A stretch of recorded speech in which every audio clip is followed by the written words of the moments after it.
in a titration, you are going to have, like Darren said, you're going to have a titrant. Let's use titrant. Is that the barometer? That's a burette. Oh. So you have a burette. D, I think is double T-E. Yes. Yes. So you have the titrant on top. And in this case, he had sodium hydroxide. So the sodiums are going to be my spectator ions. I'm just going to put it outside. Right? They're not going to do squat, but he does have the business end of this thing, which is the hydroxide ions. That's the base we're dropping. We know the molarity. We have to have a known molarity to get an unknown. So we know the molarity is like 0.01 moles per liter. And we will know the volume once we drop it and we realize how much volume we have. Now this is our unknown. So we have a sample that we have no clue what concentration it has of an acid. And it is in an Erlenmeyer flask so that it won't splash out. Not that they tend to do that, but I'm going to put the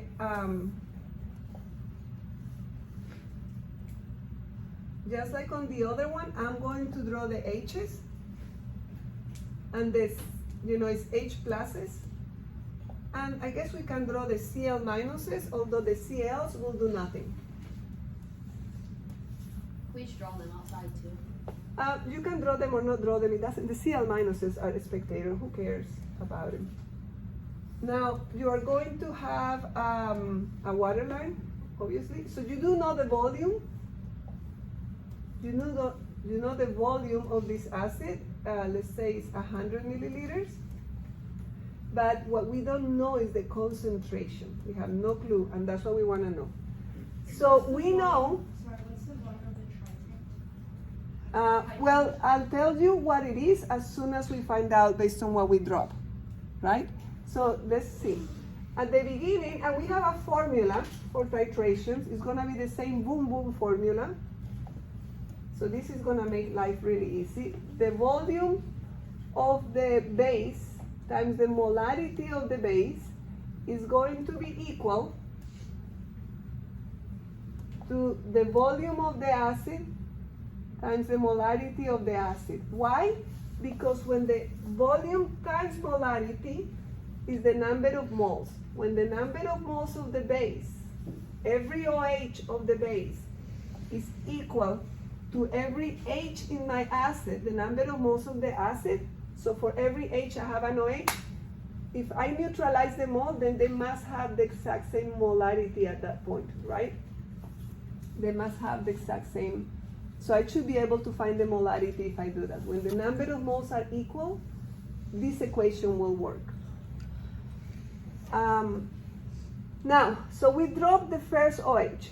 We drop, let's say, 10 milliliters. What happens to that OH? Where does it go, Harrison? Please close it. Right? It comes with the H and it makes water, right? It's gone. I still have an acidic solution, so the color won't change yet because I still have moles of H, right? So I dropped 10 milliliters. I got rid of one of these ones, and I still have an acidic solution, right? Then I'm gonna drop 20 milliliters. I get rid of another one of these ones. What happens then, Kate? I dropped a second OH, 10 milliliters. So what happens when that falls? The H plus gets canceled. I cancel another H plus. At this point,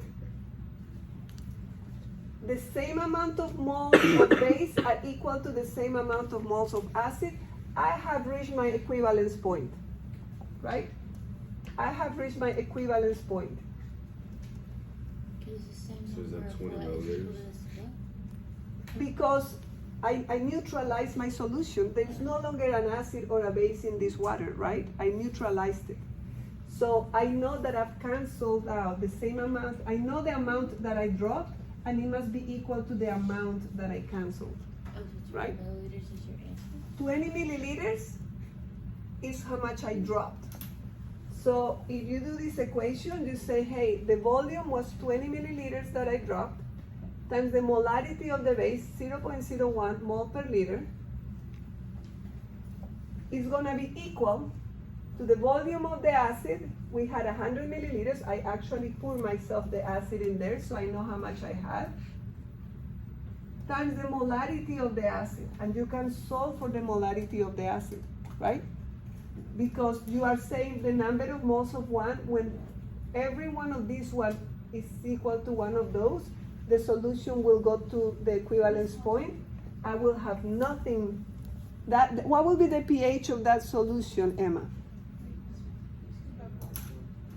Of the solution in the bottom? 7, because we're neutral, right? We started with something acidic, right? And then it went to neutral, so we know at that point the pH is 7 because I just dropped exactly how much was there. You didn't know this, you couldn't see this. But I know that if I drop 2 moles and it cancels everything out, I must have 2 moles in here at this point, right? Ms. Thompson, Yes. what is the red thing saying on the other side? It's 100 what?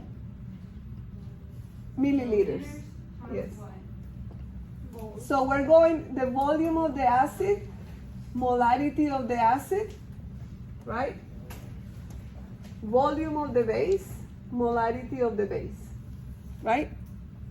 So I equal them to each other. So the equivalence point is when the number of moles of the acid and the base are equal, the NB equals NA. That's when everything is neutral. Now the end point, which is what you will see, the end point is when the color changes. So if we have bromotamol blue, what will be my initial color, Colleen? Blue?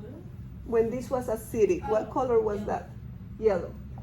So we started with a yellow color because we had an acid, right? What color is it at the equivalence point if we're able to get to it? When it's neutral. Grace. When it's neutral? Mm-hmm. Green. Green. So at the equivalence point, we were green. If you go too far, which is really easy to happen with bromotamol blue, and that's the reason we don't use it for a titration, we normally use phenolphthalein, because it's so easy to go too far. I mean, you have to drop a drop, but how many moles are in that drop? Sometimes way more than you need. But if you had gone too much, and you had put another one, what color would you be, Darren? Blue. If it would be So- more base, it'd be blue. Yes. So, and that's normally what happens when you put bromotamol blue, you go from yellow to blue. You don't see ever the green because it's too easy this range is very, very small.